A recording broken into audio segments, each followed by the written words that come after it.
kelompok 4 bareng sama kelompok 5, kelompok 6 bareng sama kelompok 7, kelompok 8 bareng sama kelompok 9, kelompok 11 bareng sama 12, 13 sama 14, 15 sama 3. Dah. Nah, sekarang untuk penentuan tempatnya kita undi.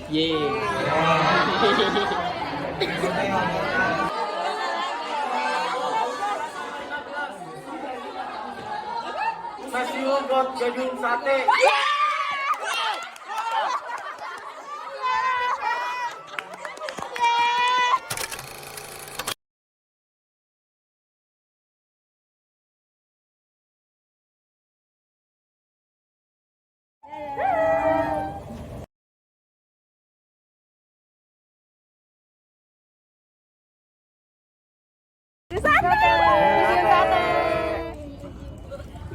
Let's go.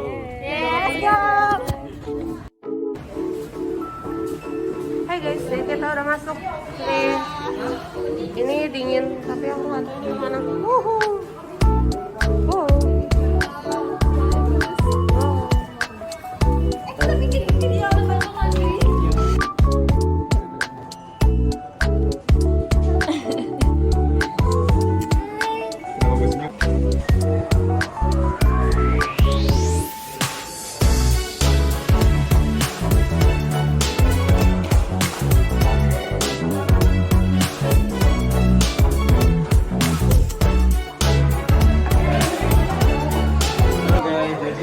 Kita masuk ke museum ini, yang pertama ini adalah fasilitas yang juga termasuk fasilitas museum, yaitu kita harus membeli tiket terlebih dahulu serta menitipkan barang di sini.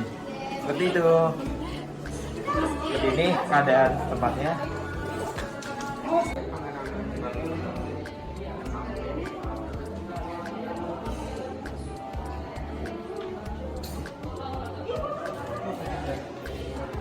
Hai guys, jadi kita udah sampai nih di Gedung Sate. Dan sekarang kita mau nonton video.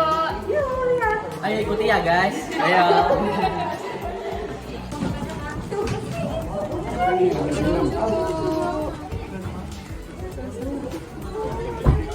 Dan megah dengan arsitektur multikultur antara arsitektur timur dan barat yang harmonis.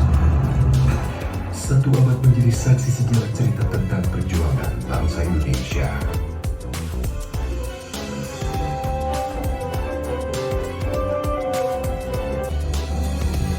Gedung Sate adalah gedung pertama yang dibangun dalam kompleks tersebut. Kita udah selesai nonton. Dan tadi tuh videonya nyeritain dari awal pembentukan Gedung Sate sampai sekarang. Tadi pokoknya filmnya keren banget. Seru banget, gak bikin ngantuk ya kan? Ya. Seru banget.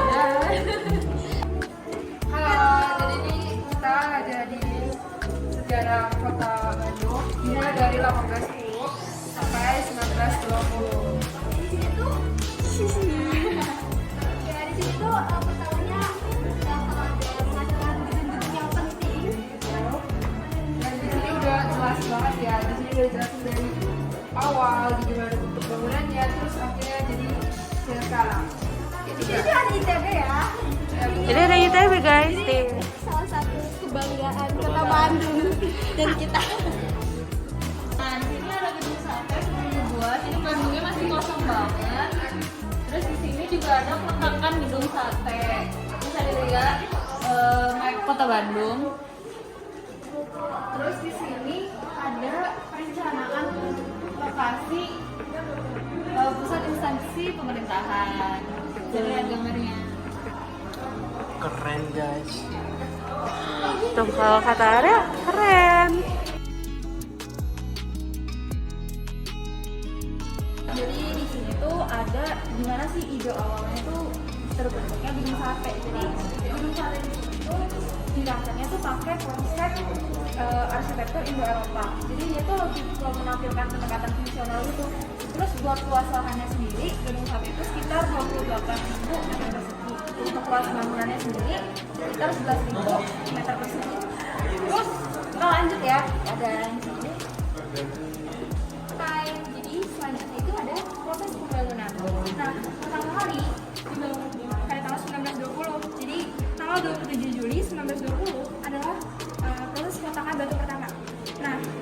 Jakarta baru pada tahun 1991, yaitu untuk pintu dan jendela gedung. Lalu pada 1992 ada pengerjaan pembangunan menara gedung dan atap.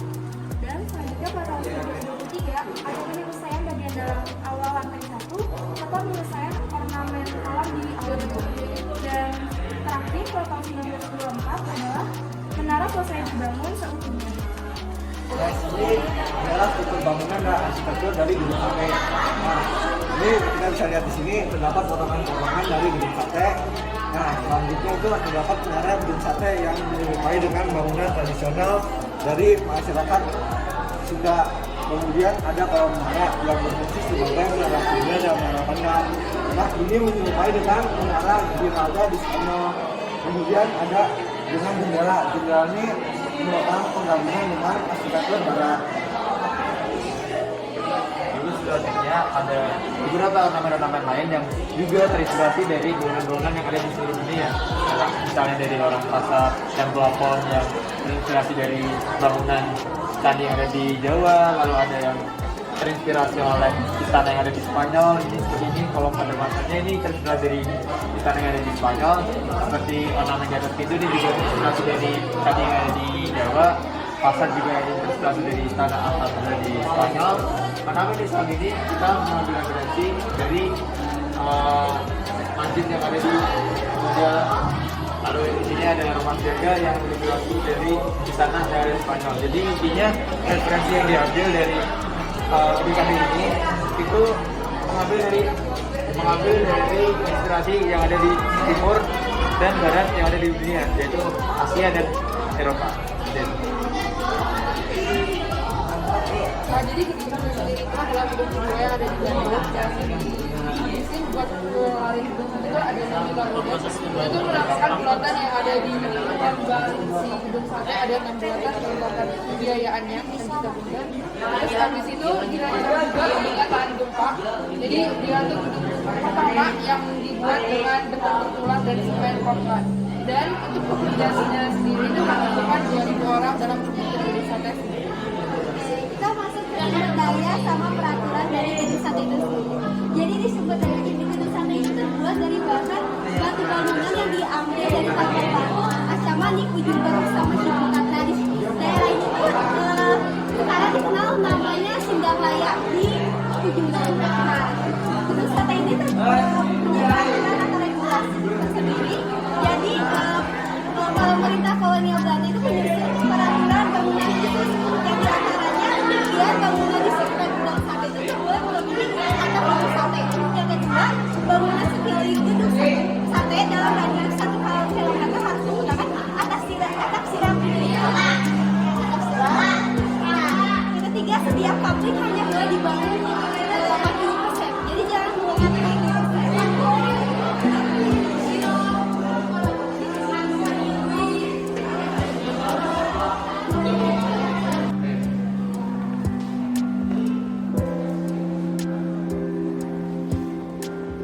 Nah, jadi guys, di sini tuh ada maket kompleknya gedung sate. Nah, ini tuh salah satu fasilitas yang disediain sama Museum Gedung Sate. Nah, jadi skala dari maketnya ini tuh 1 banding 300. Jadi kalau bisa dibilang setiap 1 cm dalam gedung ini mengandalkan 300 cm di kanan sebenarnya. Nah, dengan maket ini kita jadi lebih tahu itu dari tapak atas itu gedung sate itu kayak gimana sih, kompleknya bagaimana. Jadi kita tuh bisa tahu kita tuh tadi jalan di mana sih, terus kita tuh sekarang ada di mana. Jadi tuh ini makan tuh benar-benar berguna banget buat kita guys.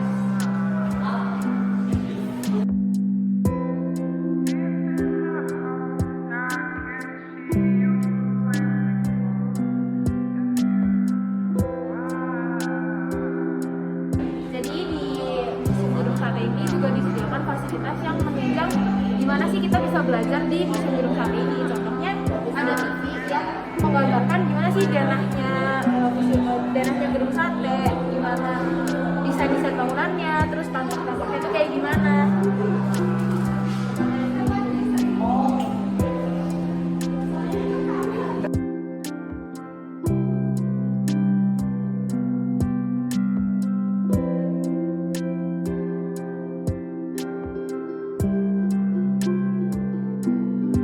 Nah, selanjutnya di sini ada sebuah layar yang menggambarkan proses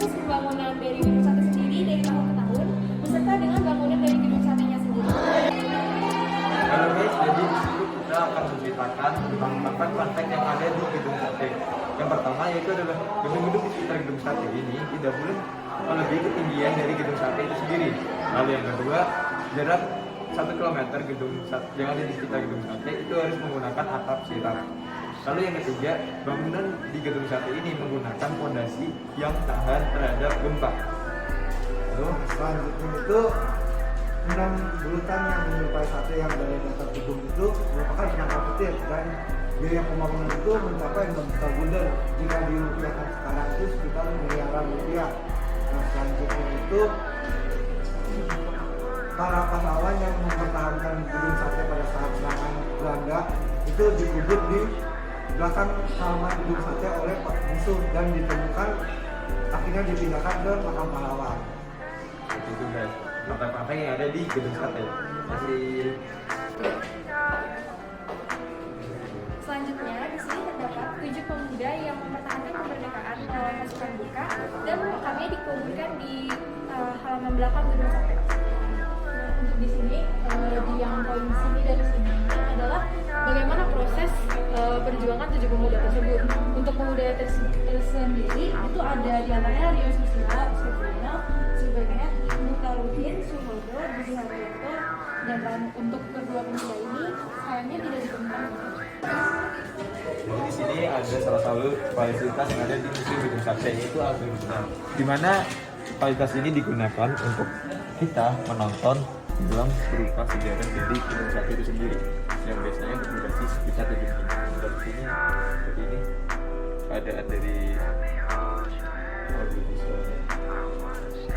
Selanjutnya di museum ini tuh ada yang namanya ruangan augmented reality. Jadi di sini kita bisa merasakan gimana sih suasananya waktu itu dia lihat di screen mana itu tuh ada kita, tapi kayak suasananya itu di masa lalu di mana ada orang-orang yang kayak masih kerja kayak gini. Nah, guys, sebelah kanan saya ini ada 3 orang yang itu sebelumnya bisa tapi masih dalam perbaikan. Sama ini ada architarium yang dalam perbaikan juga. Oke. Bentuk dari gedung sate sendiri dengan 3 dimensi.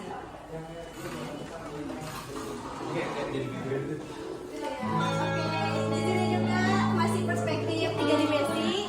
Nih boleh dilihat di sini bisa dijadiin footage juga ya buat foto-foto.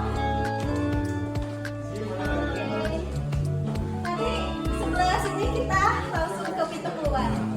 Oke. Dadah. Foto yang banyak dikunjungi di Museum Gedung Sate ini. antara lain ini yang pertama ya. Ya. Mari sini. Jadi di sini tuh ada perkembangan dari 1810 sampai 1920. Oke. Kita lanjut ke spot yang Nah, selanjutnya kita bakal ke tempat yang sering dikunjungi orang karena di tempat fotonya menarik, keren. lihat guys. Betul, kita bisa foto sambil duduk juga di sini. Lucu banget. 1, 2, 3. Oke. Nah, selanjutnya kita bakal ke architarium yang jadi tempat orang-orang banyak di situ. Nah, akvariumnya keren guys, ayo kita foto dulu. Maaf ya guys, gelap. Gelap sih guys, tapi di atasnya Di atasnya. Itu kan. Nah, ini lucu banget kan? keren kan, aduh kalian pasti nggak nyesel kalau kesini.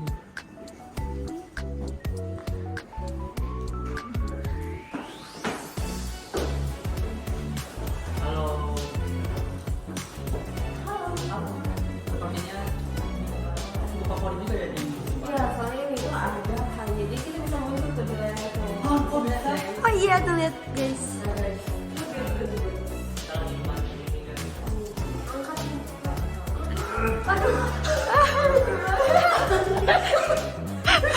Lucu banget.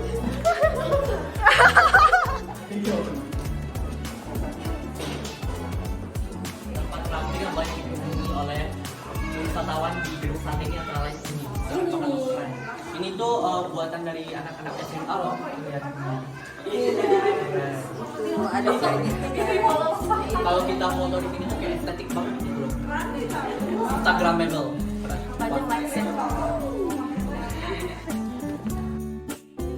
Selesai nih guys, kita jalan-jalannya, kita mau pulang.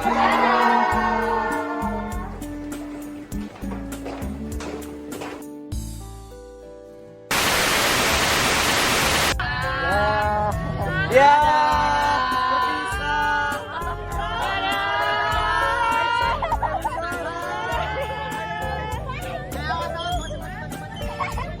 Bikin macet anjir. Emang gara-gara nge-vlog doang ini. Gimik ya. Jelek banget gimiknya.